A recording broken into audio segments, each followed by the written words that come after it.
Assalamualaikum Mas Tony. Halo. Waalaikumsalam warahmatullahi wabarakatuh, Pak Wabarakatuh. Ihsan. Apa kabar Bang di sana? Dingin atau panas di sana hari ini? Alhamdulillah, Oh, dingin bagi orang sini katanya oh, panas, hangat. oh gitu. Tapi bagi saya Terus agak menggigil dikit nih. di mana posisi sekarang Mas Tony? Posisi sekarang di Los Angeles, Di Los California. Angeles, California. Ada lagunya tuh Los Angeles. Kemarin kita naikin lagu San Oh Francisco. iya, Bukan Lenteng Agung ya, ini Los Angeles beneran ya. Mas Tony, nampaknya iya. apa nih tak pernah lepas tulisan Mas Tony terus kami pantau di sini, walaupun jasad di sana, hati tetap di negeri sendiri ya, luar biasa. Ini Iya. kita pengen tahu ini kok setrumnya Formula E walaupun sudah setahun lebih ini, ntar lagi ini agak masih terus terasa kedut-kedutannya. Sekarang ini kita bisa lihat bagaimana Formula E ajang internasional ini seperti berkelindan dengan World Cup U20. Sementara beberapa bulan lagi Juni akan digelar lagi Formula E, kayaknya tetap di Ancol ini. Begitu berita-berita yang beredar. Apa yang Mas Tony sorot dari urusan Formula E yang juga warawiri ke KPK ini, kasus nggak kelar-kelar, juga koalisi besar menjadi perbincangan kita di pagi hari ini. Silakan Mas Tony, Formula E versus World Cup U20 dulu awal kisah pagi ini. Silakan. Baik Pak Ihsan dan seluruh pendengar Radio Rasil, Radio Silaturahmi. Jadi kita berharap sesungguhnya World Cup U20 ini menjadi ajang internasional yang layak dan patut untuk kita banggakan di negeri kita. Karena setelah keputusan antara sejumlah negara, diantaranya sejumlah negara Arab, kemudian ada Brazil, bahkan Peru dan sebagainya, Indonesia telah memenangkan untuk menjadi host atau terpilih menjadi host bagi World Cup U20. Tapi sayangnya kemarin memang batal, padahal persiapan dari negeri kita itu cukup serius ya, untuk penggelaran World Cup U20 ini. Akan dari 21 2022 itu sudah menelan anggaran sekitar 1,4 T. Ini yang kemudian kalau tak sayangnya dibatalkan. Kalau dibatalkan terus kemudian bagaimana pertanggungjawaban terhadap dana yang disiapkan untuk World Cup U20 itu. Akan ada pihak-pihak yang termasuk Lanyala ya, Ketua DPD, meminta ada pertanggungjawaban terhadap dana itu. Sementara di sisi lain ada hiruk-pikuk Formula E yang berjalan secara lancar, baik, dan kemudian menguntungkan kalau itu dinilai dari sisi bisnis. Kenapa kemudian justru kesuksesan ini yang menuai terhadap masalah? Dan ini kasus sudah cukup lama. Publik melihat, kita coba bayangkan, ada satu kasus, kemudian gelar perkaranya sampai 8 kali. Betul. Terus perselisihan yang terus-menerus tanpa henti, yang kemudian mengakibatkan orang-orang yang menangani langsung terhadap kasus ini, baik itu pihak penyelidikan, gitu, penyelidikan dan penindakan, justru mereka yang gagah untuk tidak menaikkan menjadi penyidikan karena dianggap secara profesional tidak ada alat bukti yang cukup untuk menaikkan menjadi penyidikan. Dan terjadilah perselisihan dan perbedaan dengan Ketua KPK yang mengakibatkan 3 orang ini lalu dicopot dan dikembalikan ke institusinya. Itu ada Fitrah ke kejaksaan, kemudian ada Karyoto yang sekarang menjadi Irjen, diangkat menjadi Kapolda Metro Jaya, kemudian satu lagi ada Endar yang begitu juga dicopot. Bahkan Kapolri sendiri ya mengirimkan surat agar Endar tetap dipertahankan di KPK, bahkan sampai 2 kali. Pegawai KPK pun juga protes bahwa memberikan masukan agar Indra tetap dipasang. Ini seperti memang dugaan publik ya, dugaan publik politis sekali. KPK seperti ikut terlalu jauh terhadap kepentingan-kepentingan politik praktis. Maka publik kemudian mempertanyakan, KPK ini lembaga negara apa lembaga penguasa? Dan kalau lembaga negara mestinya profesional, tidak ikut campur. Memang sejak berubahnya undang-undang KPK direvisi, terus kemudian juga ada perekrutan KPK yang menjadi ASN itu menuai begitu banyak masalah yang sampai hari ini seperti terus-menerus terjadi. Contohlah misalnya juga ya ketika koalisi atau koalisi besar itu mau terbentuk ya, yang terdiri dari 5 partai, yang kemudian PDIP juga akan masuk menjadi 6 partai ya. Terus kemudian ya wajar lah kalau kemudian PKB misalnya terjadinya koalisi ini akan mengalami kesulitan terkait dengan pengusungan capres atau formasi perumusan capres cawapres gitu loh.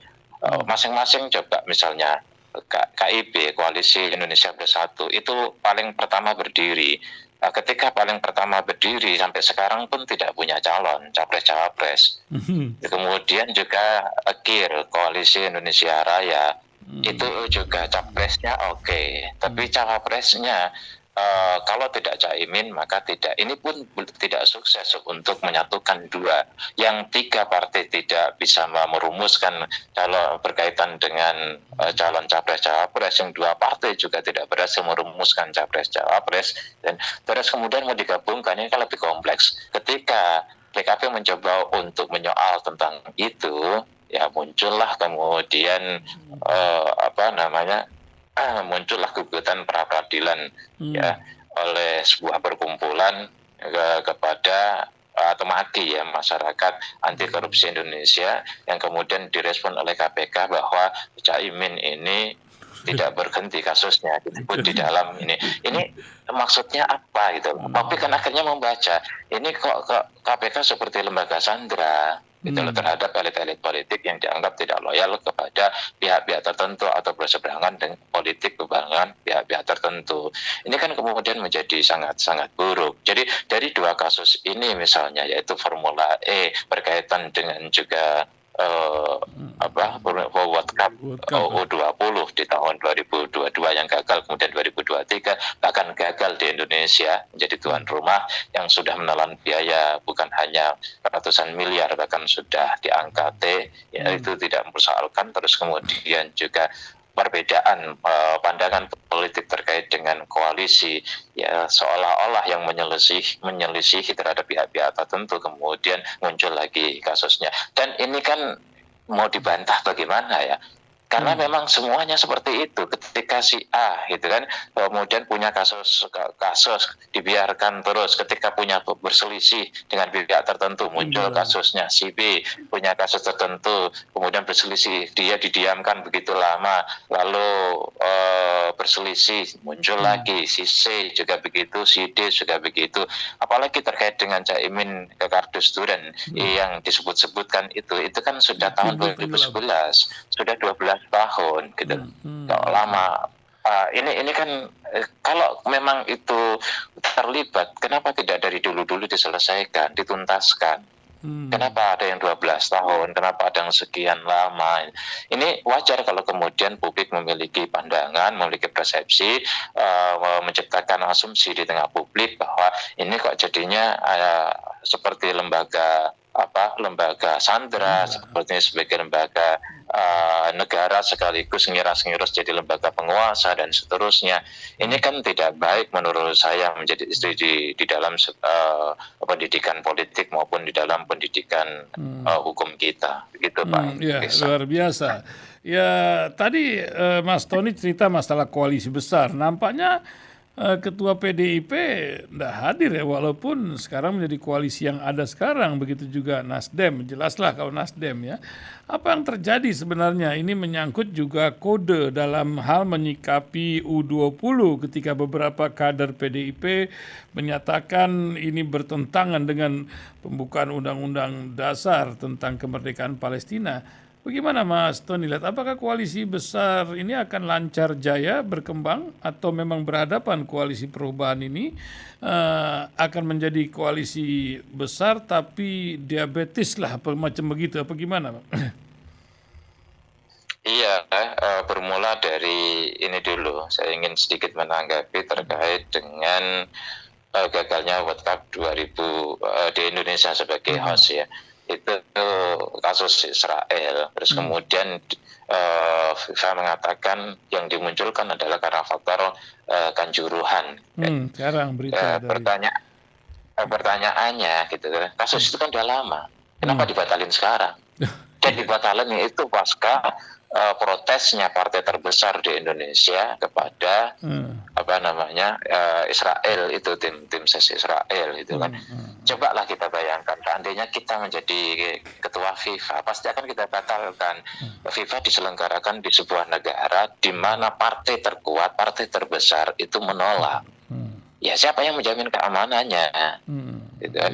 Jadi memang ya inilah kalau mau buat kamuflase itu yang rapi gitu loh, ya, yang lembut gitu loh. Ini kan kalau kemudian mengatakan karena faktor A, faktor B-nya kata faktor B, katanya faktor A-nya aja di depan mata jelas kok urutan waktunya gitu kan. Terus kemudian kalau kita analisis tentang kekuatan, ini kan soal keamanan. Kecuali yang melarang PAN misalnya atau PKS ya nggak dianggap nggak salah. Iya betul, partai besar.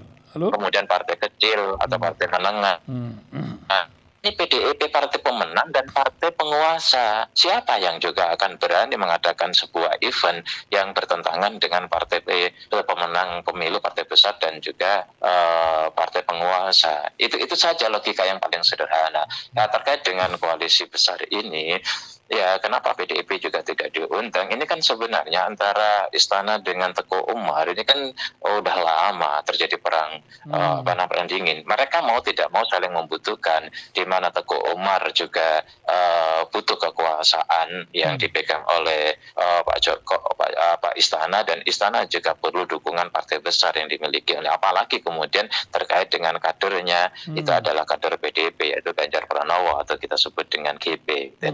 GP ini yang digadang-gadang terus menerus ya untuk maju katakanlah dalam konteks ini melawan Anies Baswedan di Pilpres 2024. Tetapi ya Ganjar kan juga laki-laki gitu kan, laki-laki disebut namanya di 2 persidangan minimal ya dengan kasus EKTP. Ini kan juga sebuah persoalan, dan PDIP belum ada tanda-tanda untuk memberikan dukungan kepada GP. Sementara GP GP ini adalah kader dari PDIP. Tanpa PDIP rasa-rasanya akan menjadi macan ompong karena elektabilitas Sri Ganjar juga dari Merah atau dari PDIP.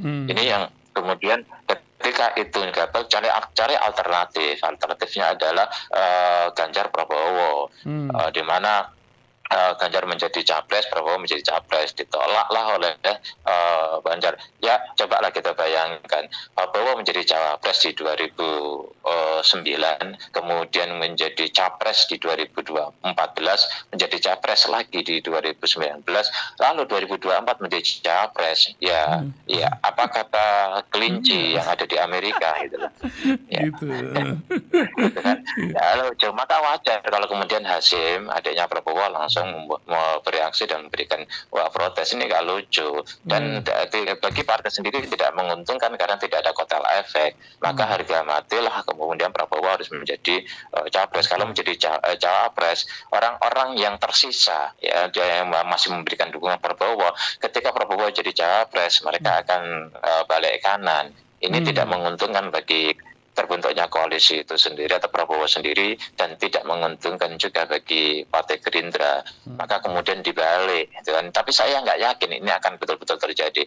Prabowo Ganjar Pranowo PP, PPS GB, Prabowo yang pertama, kemudian coba koalisi dibentuk. Ya, pertanyaannya, kalau Prabowo di depan sebagai orang nomor satu atau capres gitu loh, emang seperti partai-partai dalam koalisi itu menerima, misalnya Erlangga Hartarto menerima sebagai Golkar, terus kemudian emang PAN juga menerima, emang PKB juga PKB menerima, emang juga P3 menerima. Ini sulit, apalagi kalau kemudian bergabung di PDIP. Dugaan saya malah formasinya tetap sebagaimana di awal, bahwa Puan tetap akan maju sendiri ya, karena situasi yang tidak menentu ini yang paling menguntungkan bagi Puan adalah, bagi PDIP adalah mengajukan Puan. Itu akan mensolidkan terhadap partainya dan itu akan membesar, dan PDIP akan menjadi pemenang ketiga kali. Ini hat-trick akan didapatkan oleh PDIP karena apa? PDIP itu kuat di solid ya konstituennya terhadap partai, bukan terhadap person-person ini ya. Kalau partai-partai yang lain, kenapa PDIP begitu percaya diri untuk mengusulkan ke MK agar proporsional tertutup? Karena apa?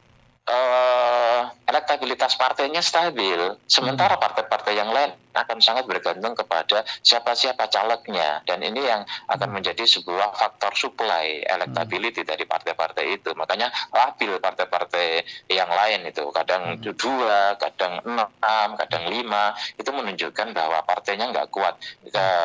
Maka misalnya Zulkifli Hasan ya, kemudian beroperasi membiayai orang-orang yang dianggap bisa vote getter ya, bisa mendapatkan suara terbesar gitu loh, termasuk diantaranya adalah artis dan sebagainya. Itu PAN selama ini kan melakukan langkah-langkah seperti itu, tentu ada logistik yang disiapkan. Itu PDIP ya. Kemudian dari koalisi itu sendiri agak sulit. Kemungkinan Prabowo itu hanya bisa maju kalau dia mengambil Airlangga dengan adanya Golkar. Kenapa?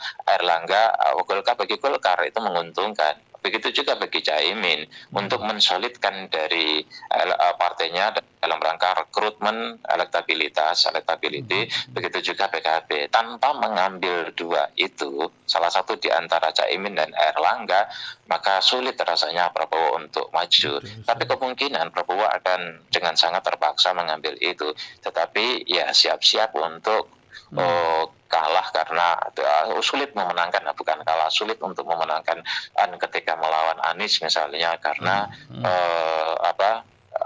wakilnya tidak juga menjadi nilai tambah secara elektoral terhadap Prabowo, begitu Pak. Ya, Mas Tony, sepertinya Anies pun belum begitu aman ketika Demokrat lagi-lagi diguncang dengan tuntutan yang ke-17 kali ini, PK yang akan disampaikan oleh Muldoko dalam kasus yang cukup lama lalu tuh. Dan juga ada lagi kisah dari Kementerian Dalam Negeri yang sedang gelisah urusan putusan pengadilan, yang dia kok ujuk-ujuk kebingungan sendiri dengan putusan pengadilan yang nyelonong macam gitu, akan menjadi jurisprudensi nanti tentang undang-undang pemilu yang tidak dipakai dalam hal dunia peradilan ini. Gimana Mas Tony lihatnya? Iya, Anies kan memang diserang dari semua lini, mulai dari KPK, Formula E, terus kemudian Demokrat gitu kan. Kalau terkait dengan Demokrat, ya sebenarnya kan sudah bisa diprediksi dari lama. Itu kan akan dipotong, akan digorok, akan di-cut yang melalui melalui itu kan sebenarnya sudah sangat lama diprediksi. Dan kita juga di Rasel suka membicarakan tentang itu, meskipun tidak bisa detail karena ada hal-hal yang memang kadang tidak bisa dibicarakan di publik gitu soal yang begini. Orang-orang tertentu saya pikir udah tahu lama lah soal skenario yang seperti ini gitu. Tetapi yang perlu digarisbawahi menggarisbawahi bahwa politik itu dinamis, gitu kan? Iya. Ya, meskipun tiga partai ini, Nasdem, Demokrat, PKS, Demokrat itu sudah tanda tangan ya 99,9% lah, ya dibidik dulu melalui Demokrat, dibidik dulu melalui kasus KTP dan sebagainya. Gitu. Kalau soal Demokrat, politik itu dinamis, terjadi adu kekuatan termasuk melalui tunda pemilu yang gagal. Sulit untuk memaksakan tunda pemilu karena resisten terhadap gejolak sosial, begitu juga terhadap atau gagasan dan upaya untuk 3 periode itu pun gagal. Tetapi lagi-lagi politik itu dinamis, semua koalisi bisa berubah. Ya, semua koalisi bisa berubah. Partai-partai akan melakukan langkah-langkah yang rasional dan realistik. Kenapa? Karena mereka memikirkan 10 tahun yang akan datang, nasibnya akan seperti apa. Pak Jokowi pada akhirnya itu akan lemah. Pada akhirnya ya akan ada yang nekat, mereka kan tinggal nunggu exit aja gitu kan. Ya ada peluang exit, mereka exit akan memberikan dukungan sesuai dengan pertimbangan-pertimbangan yang menguntungkan bagi partainya untuk 10 tahun yang akan datang. 10 tahun itu maksudnya 2 periode ya, umumnya di Indonesia ini kan kalau tidak ada pemimpin tidak bermasalah atau tidak ada racing star yang begitu kuat itu kan 2 periode. Ya kalau sudah 2 periode ya apalagi ini 2 periode itu adalah akan menentukan nasib daripada partai-partai pengusung atau partai-partai politik yang ada. Karena itu pada injury time ya mungkin Agustus September itu akan ada kejutan-kejutan yang tidak bisa kita prediksi sekarang. Paling susah untuk memprediksi itu adalah pembentukan koalisi dan pengusungan. Ya KIP nanti akan bisa menjadi rival satu dengan yang lain, kemudian KIR itu akan menjadi rival satu dengan yang lain. Begitu juga ya tidak menutup kemungkinan bahwa KPP, Koalisi Perubahan dan Persatuan itu bisa menjadi koalisi terbesar, ya, koalisi yang gemuk. Ya, kenapa? Ya kita akan lihat Agustus dan September itu mungkin September dan awal Agustus, September dan awal Oktober, ya itu akan sangat dinamis yang banyak kejutan-kejutan yang unpredictable yang kita sendiri, kok begini, bagi saya pengamat politik atau bagi teman-teman yang suka mencermati dinamika politik, yang hal itu wajar-wajar saja, biasa-biasa saja. Jadi jangan seolah-olah apa yang terjadi saat ini itu seperti dunia mau kiamat, tidak juga. Masih panjang, kata orang Betawi, masih panjang bro. Panjang Belanda masih jauh. Gitu. Aduh. Jauh. Ini baru bulan April, Mei, Juni, Juli, Agustus, September. Ya setelah 5 bulan nanti, itulah akan sangat dinamis. Masya Allah, hasbi Allah, ni'mal wakil, ni'mal maulah. Mas Tony udah tanggung di Los Angeles. Ini ada kabar tentang Donald Trump dan suasana Ramadan pertama di sana. Macam mana Mas Tony, dan bagaimana kisah Hang Heng Hong Amerika dengan si rambut rambut pirang yang satu ini, Donald Trump yang baru ditahan sementara kemarin itu. Ya, gimana Mas Tony? Silakan Mas Tony, 2 hal itu. Iya, saya itulah Amerika ya, negara yang betul-betul berpegang teguh pada aturan gitu kan. Ya, misal di sini ya, state itu kan masing-masing punya aturan. Ya sudah, kalau sudah aturan itu betul-betul masyarakat Amerika itu adalah masyarakat yang dipaksa untuk taat aturan, sehingga mereka memiliki kesadaran taat aturan dan pada akhirnya membentuk karakter mereka. Ini yang tidak ada di Indonesia, gitu kan? Ya kalau mereka sudah ada aturan, meskipun itu aturan baru, ya sampean awak atau. Nah, kenapa? Karena aparat hukumnya menjalankan aturan itu. Sekarang mengenai Donald Trump, gitu kan? Kalau memang itu pada akhirnya ditahan, jadi ditahan. Karena ada cukup alat bukti untuk menjadikan tersangka dan melakukan penahanan, dan ini bisa berimbas diantaranya ke Indonesia, di mana kalau sudah Amerika itu kan imbasnya di dunia internasional, global gitu loh. Karena memang di sini itu kan di Amerika ini isinya pendatang. Yang jadi pemimpin termasuk Donald Trump itu pendatang itu. Mereka adalah pendatang. Ini adalah negara internasional di mana tidak lagi membedakan penduduk asli atau penduduk yang imigran. Yang penting imigrannya tidak gelap gitu. Jadi di sinilah ya kalau Indonesia itu kan tidak hanya gelap-gelapan gitu yang banyak gitu kan. Imigran datang ke sana gitu kan, bisa turis bisa bekerja begitu leluasanya dan apa namanya kemudian menciptakan berapa. Kalau di sini di Amerika itu ya, kenapa saya ketika tanya teman-teman di sini ya, para imigran di sini, kenapa kok pada betah ya, karena nyari pekerjaan gampang. Semua itu teratur, terukur dan teratur sesuai dengan aturan yang ada. Jadi nyari pekerjaan, seorang pemimpin di Amerika ini, kenapa Donald Trump itu bisa dikatakan satu-satunya pemimpin atau presiden Amerika yang satu periode, yang lain rata-rata 2 periode. Ya faktor yang paling utama adalah karena kerjaan. Pada masa Donald Trump itu lapangan pekerja kurang, turun gitu. Ya, jadi di sini itu yang dilihat di Amerika, yang dilihat oleh rakyat Amerika itu, kan pemimpin itu sejauh mana bisa menciptakan lapangan kerja. Ya, itu ukuran paling utama sebelum ukuran-ukuran yang lain gitu loh. Kalau dia bisa memberikan lapangan kerja, jadi kalau lapangan kerja itu turun pada masanya, ya sudah, dia periode kedua nggak akan dipilih gitu. Di Indonesia itu lapangan kerja apa enggak ada urusan soal itu gitu. Makanya orang-orang di sini, para imigran betah, asal mau kerja gitu, cukup untuk makan. Meskipun kebutuhan di sini cukup mahal. Kembali lagi persoalan dengan Donald Trump, ini bisa berimbas ke Indonesia, bahwa seorang pemimpin itu sekalipun presiden itu bisa diperkarakan ketika memang melakukan sebuah pelanggaran. Itu jadi akan memberikan sebuah pengaruh. Maka kita akan lihat dan ikuti bagaimana proses peradilan terhadap Donald Trump ini. Apakah pada akhirnya dia akan mendapatkan tuntutan untuk ini. Tetapi yang jelas itu adalah fair.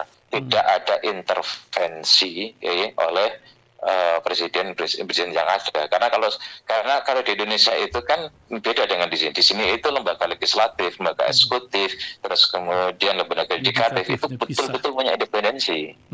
Ya, sementara di Indonesia itu kan ya namanya aja lembaga legislatif itu kan.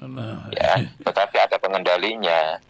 Ya, makanya ketika Pak Mahfud MD itu bilang, kenapa saya bikin undang-undang untuk terobosan-terobosan baru, ya DPR yang menolak. Kenapa menolak? Jawab mereka, cerita Mahfud MD ya, jawab yang viral itu di videonya, jawab mereka, ya si bos katanya. Ya si bos, sementara bosnya dikendalikan oleh pihak tertentu.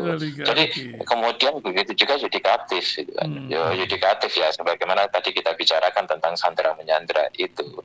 Jadi berbeda. Kita berharap ke depan misalnya ya 2024 lapangan tidak harus diawali. Kalau 2024 kita butuh 2 periode 4 periode lebih sedikit untuk menjadi Indonesia 1 abad.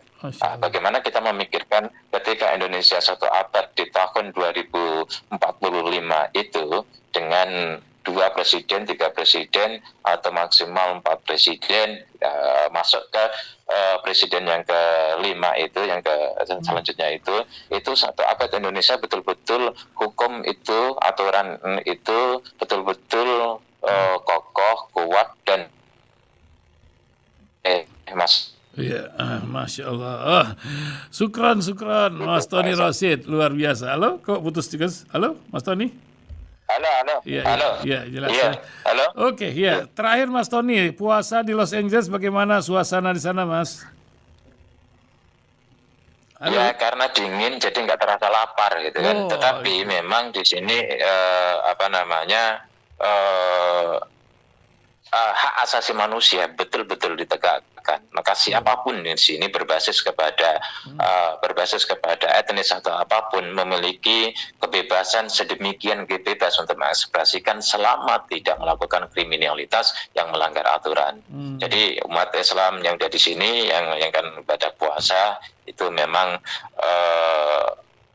nyaman gitu kan. Hmm. Suasana dingin, tidak mudah lapar dan haus.